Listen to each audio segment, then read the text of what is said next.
আঞ্চলিক উত্তেজনা নিয়ে মুসলিম বিশ্বকে ঐক্যের ডাক দিয়েছে ইরান। সেই সাথে প্রতিবেশী দেশগুলোকেও স্বনির্ভর হতে এবং প্রকৃত ভ্রাতৃত্ব গ্রহণের আহ্বানও জানিয়েছে তেহরান। তবে ইরানকে আত্মসমর্পণ করানোর চেষ্টা ব্যর্থ হয়েছে বলে জানিয়েছেন দেশটির প্রেসিডেন্ট মাসুদ পেজেশকিয়ান। এদিকে আমেরিকা চাপ দিলেও হরমুজে নৌ বহর পাঠাতে দ্বিধায় পড়েছে ইউরোপিয়ান মিত্ররা। আর সেই সাথে ইরানের বিরুদ্ধে সামরিক অভিযান বন্ধে 11 জন সেনেটর একটি প্রস্তাব পেশ করেছেন। ইরানকে দমাতে একাট্টা পশ্চিমা বিশ্ব, সেই সময় আরব বিশ্ব চলছে জোট আর সামরিক চুক্তি। তবে মুসলিম বিশ্বকে ঐক্যবদ্ধ হবার বার্তা দিল তেহরান। ইরানের পররাষ্ট্রমন্ত্রী আব্বাস আরাকচি মধ্যপ্রাচ্যের দেশগুলোকে স্বনির্ভর হতে প্রকৃত ভ্রাতৃত্ব গ্রহণের আহ্বান জানান।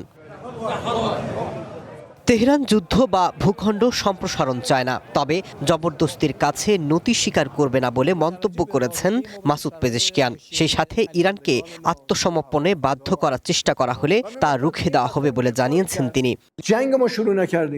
আমরা এই যুদ্ধ শুরু করিনি, আমরা আলোচনায় ছিলাম, কিন্তু তারা ক্রমাগত যুদ্ধ উস্কে দিচ্ছিল। ইরানের জনগণ আমাদের সাথে ছিল এবং থাকবে।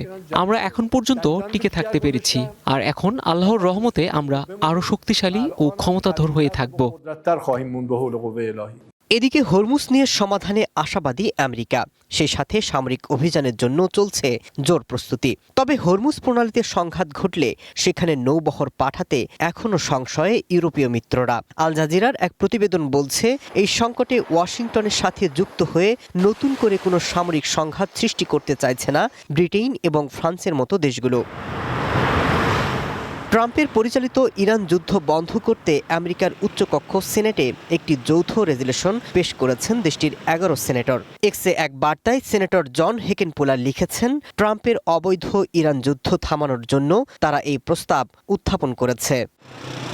Masud Rana, one international desk.